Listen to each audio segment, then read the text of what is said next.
สียโดนที่หักข้าจำใจจากเจ้ามาด้วยกรรมจากพี่จากน้องและเฮือนนอน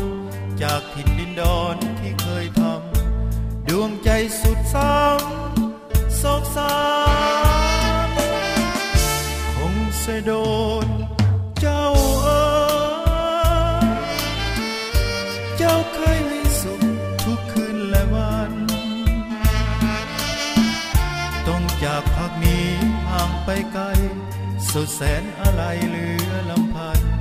ดวงใจโศกสันห้ำหาลมเอ่ยเจ้าพัดหอบไปทุกที่วันหอบวันทีว่าไปที่นั้นไปบอกญาติมิตรบิดามารดาว่าข้าห่วงหาควรหาทุกวันคงเสียโดนที่หักทั้งตัวจะจากใจข้าผูกพัน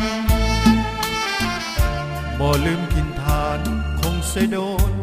จะอยู่สุขล้นที่ได้กันบ่เหมือนสวรรค์ที่คงเสียโดน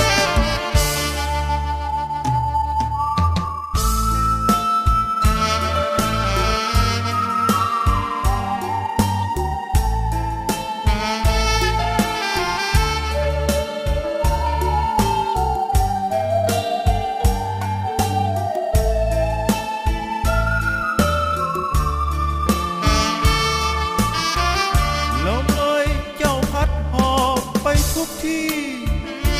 วันหอบว่าทีว่าไปที่นั้นไปบอกญาติมิตรบิดามารดาว่าข้าห่วงหาควรหาทุกวันคงเสียโดนที่หักทั้งตัวจะจากใจข้าผูกพันบ่ลืมกินทานคงเสียโดนจะอยู่สุขล้นที่ได้กันบ่เหมือนสวรรค์ที่